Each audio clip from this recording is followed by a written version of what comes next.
Olá, o país passa por uma grande reforma tributária e essa apresentação vem tratá-la sob o enfoque da desigualdade social. A desigualdade social ela já começa a ser observada na relação entre bilionários e metade da população. 42 bilionários do mundo têm mais riqueza que a metade da população. No Brasil, somente 6 bilionários têm a mesma riqueza que 100 milhões de brasileiros, que equivale à metade da população. 5% dos mais ricos do Brasil têm o mesmo que os outros 95%. Essa desigualdade é também observável no índice Gini. Índice Gini mede a desigualdade, sendo que o fator 0 demonstra que o país é completamente igualitário e 100 ele é completamente desigual. Esse infográfico de 2013 mostra que o Brasil situava na faixa de 50 a 55 do Gini. É comparável aos países da América do Sul e da África. Recentemente, uma nova pesquisa mostrou que esse índice está em 62,9. Houve uma aceleração da desigualdade no Brasil, colocando na faixa dos piores países do planeta, comparáveis aos da África subsaariana. Colocando uma lupa sobre esses dados, a gente parte da análise da miséria. A miséria é a população que se concentra abaixo da linha da pobreza, ou seja, com a renda mensal inferior a R$ 232 por mês. Nós observamos que desde 1976 há uma redução gradual da miséria em função principalmente de planos econômicos ou políticas sociais. Entretanto, a partir de 2014, esse índice vem aumentando. Hoje, 11,2% da população brasileira está na faixa de miséria, que representa 23,3 milhões de pessoas. Avançando acima da linha da miséria, nós temos uma pesquisa realizada recentemente com 140 milhões de brasileiros adultos. Desses, 71 milhões, ou seja, 50% da amostra da pesquisa, detém quase 14% de toda a renda do país. A próxima faixa analisada, que foi considerado como classe média, com 57 milhões de pessoas, ou seja, 40%, detém 30,6% de toda a renda do país. É um grupo de pessoas que tem uma renda de R$ 2.400 a R$ 8.400 mensais. A próxima faixa seria dos ricos, 9% da população, com a renda mensal de R$ 8.400 a R$ 41.700. Esses 9% detém 27,2% de toda a renda do país. E por fim, os muito ricos, 1% da população, que detém uma renda de 28,3% de toda a renda nacional. Observamos que os ricos e muito ricos,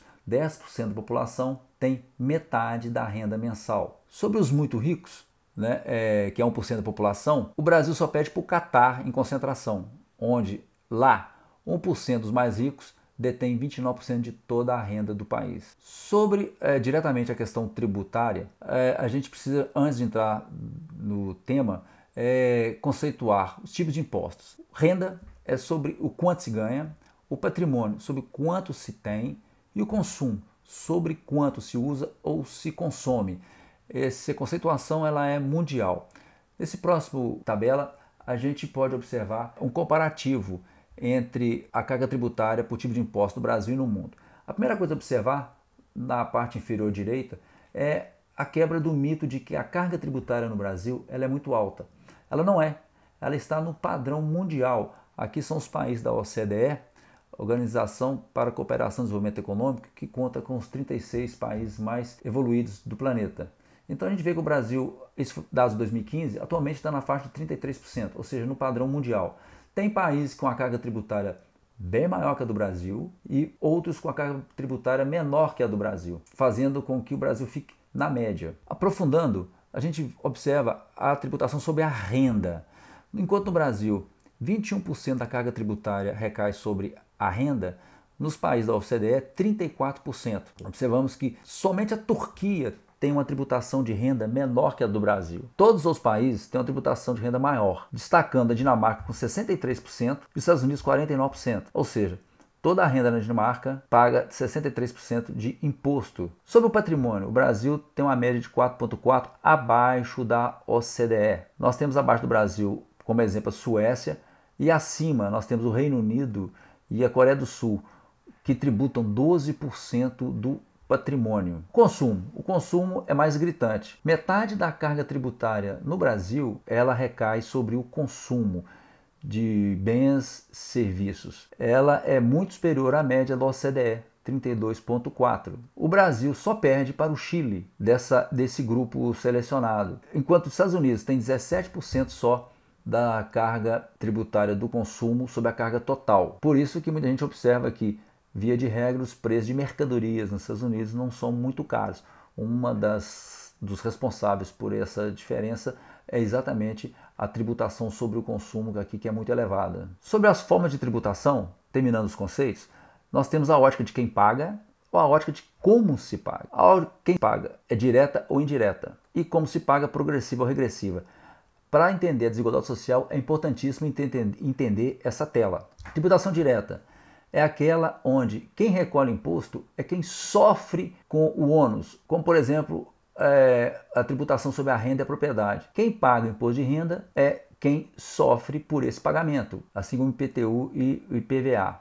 A indireta é diferente. Quem recolhe o imposto não é quem sofre com ele. Por exemplo, você compra uma mercadoria, o contribuinte que te vendeu, ele vai recolher o imposto para o Estado. Só que quem vai pagar efetivamente é você que comprou, porque o imposto está embutido no preço.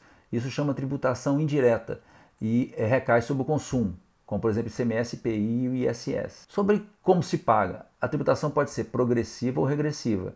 Progressiva é aquela em que as alíquotas vão subindo à medida em que a renda vai subindo, no caso do imposto de renda. E a regressiva é quando a alíquota não varia, ou seja, a renda pode aumentar e o percentual é o mesmo.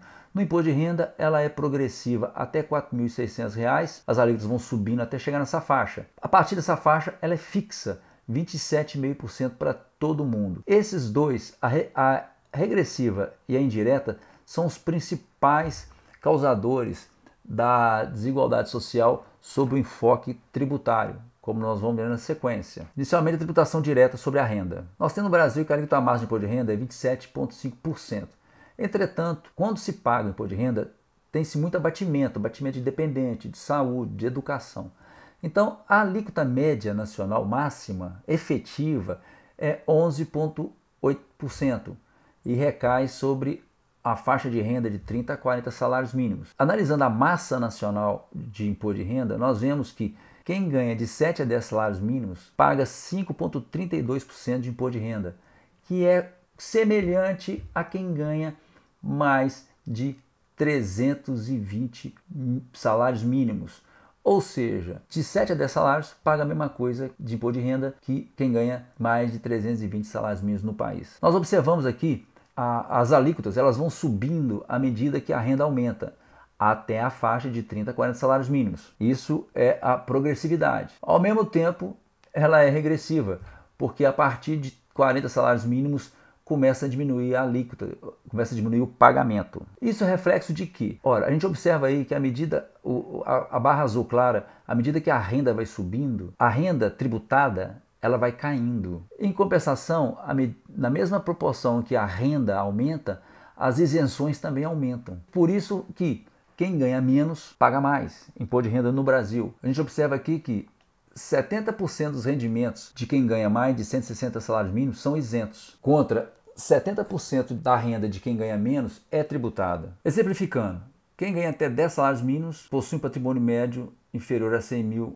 E quem ganha mais de 320 salários mínimos possui um patrimônio médio de quase 44 milhões de reais. Qual o reflexo disso? Ora, nós temos aqui um exemplo. Quem ganha 10 mil, os 30% de isenção colocam a base tributável de R$7 mil. Isso gera um imposto de renda de 1.925, um líquido de 8.075 para os demais gastos. Isso faz com que o patrimônio sobre a renda líquida seja de 12 vezes. Quem tem uma renda superior a 320 salários, ela tem uma isenção de 70%, como nós vimos. Então, tem uma base tributável de 30%, 96 mil, que vai gerar um imposto de renda de 26.400. Então, resta essa pessoa um líquido de 293.600, que faz com que ela acumule um patrimônio de 44 milhões, ou seja, quase 150 vezes o patrimônio sobre a renda líquida. Um dos fatores que justificam isso, a gente pode observar aqui. Primeiro, a alíquota do Brasil, máxima de imposto de renda, ela é baixa em relação a outros países.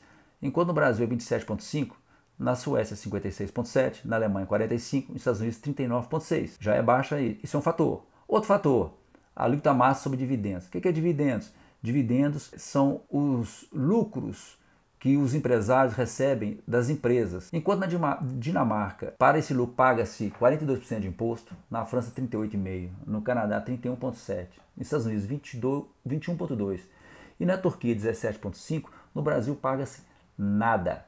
Dos países da OCDE, dos 36, apenas 2 países têm um comportamento igual ao do Brasil, ou seja, isentam os lucros de imposto de renda. Brasil, Estônia e Letônia. Todos os outros tributam os dividendos. Uma pesquisa do IPEA recente, publicada esse ano, confirma que se tributar o lucro e dividendo, pode gerar 39 bi e reduzir a desigualdade social. Então, a falta de tributação sobre dividendos é um dos fatores que contribuem para a desigualdade social no Brasil. Tributação direta sobre a propriedade. Aqui a gente observa sobre a herança. No Brasil nós não temos imposto da herança, mas nós temos o imposto sobre transmissão, causa morte e doação, que é semelhante, né? Nós temos no Brasil uma carga máxima tributária de 8%, mas a média dos estados adotam 5%, bem abaixo da média da OCDE, que é 15%. Estados Unidos, por exemplo, é 40%. Então isso se justifica porque muitos bilionários doam toda a sua riqueza, ou grande parte dela, para instituições beneficentes, que é para fugir do alcance da tributação pelo governo. Aqui, ainda na propriedade, nós observamos o IPVA. O IPVA nós pagamos sobre carro e motos. Agora, se você tem uma moto de trilha, ou seja, algo supérfluo, você não paga IPVA. Avião você não paga, embarcações você não paga, jet ski você não paga. Ou seja, os que têm mais poder não pagam imposto sobre propriedade de veículos, recaindo sempre sobre os de menor poder aquisitivo. Com relação ao IPTU e ITR, o IPTU é o Imposto Territorial Urbano, ou seja, o imposto que você paga por ter uma casa, um apartamento ou um lote na zona urbana. E o ITR é um imposto que você paga por ter uma terra, uma fazenda na área rural. A gente observa que o ITR é uma faixa ali quase perto de zero. O ano passado o Brasil recolheu 1,5 bilhões a título de ITR, o Brasil inteiro, o país todo. IPTU, só Belo Horizonte recolheu os mesmos 1,5 bi. Então a gente observa que recai pesadamente o imposto de propriedade imóvel sobre a área urbana, deixando de recair sobre a área rural, onde evidentemente há o maior poder aquisitivo. A título de comparação ainda, só São Paulo foram 9,4 bilhões de IPTU no ano 2018. Tributação direta é sobre o consumo. Esse é o grande vilão da desigualdade social. Aqui um exemplo. Nós temos o contribuinte legal, de direito, né? Aquele que recolhe para o Estado, e o contribuinte de fato, aquele que realmente paga um imposto. Comprando uma mercadoria, uma medicação de R$1.000, esse contribuinte de fato ele vai pagar, se a alíquota for 17%, né, vai pagar R$170 de imposto. O rico, comprando o mesmo medicamento, os mesmos R$1.000, vai pagar também R$170 de imposto. Aí que está a desigualdade. Enquanto um que ganha 3 mil paga 170, o que ganha 50 mil paga os mesmos 170. Isso é a extrema regressividade do imposto, que recai sobre o imposto indireto. E o principal do país é o ICMS, assim como recai sobre o ISS e o IPI. Aqui um gráfico que mostra a desigualdade social em relação ao imposto sobre consumo. Quanto maior a tributação sobre o consumo, maior o coeficiente Gini, aquele que mede a desigualdade social. Então, sobe a tributação ao consumo, aumenta a desigualdade social, mostrando o quão interfere a tributação sobre o consumo. Destinação da carga tributária no Brasil por esfera de governo.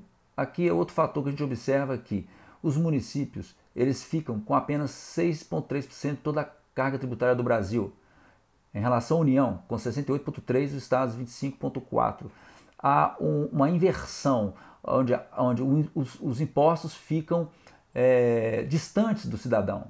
O município próximo retém menor poder financeiro de fazer política pública. Bom, constatou-se então que o caráter regressivo do sistema tributário brasileiro é uma das razões da desigual distribuição de renda do Brasil. Outra, a concentração dos recursos da União distancia os investimentos mais próximos dos cidadãos. Soluções para isso: rediscussão do Pacto Federativo, ou seja, redistribuir o total de recursos arrecadados disponíveis aos 3 entes federativos, União, Estados e municípios. Menos imposto na União, mais nos municípios e nos estados. E a outra é reformar o sistema tributário. no sentido de promover a sua progressividade pela ampliação da tributação direta e redução da tributação indireta, os grandes vilões da desigualdade social no Brasil. Aqui algumas falas de deputados que vão nessa mesma linha, tributar mais a lucro e dividendos e menos consumo e uso, tributar mais a renda, e uma alternativa, conforme a gente observa na própria agência Senado, a alternativa à reforma tributária análise na Câmara dos Deputados, que seria a reforma tributária solidária, apresentada pela Associação Nacional dos Auditores Fiscais da Receita e Federação Nacional dos Fiscos Estaduais, que tem como objetivo tributar menos o consumo, mais a renda e o patrimônio. É um documento que pode ser localizado no site reformatributariasolidaria.com.br. Agradeço a atenção. Até a próxima.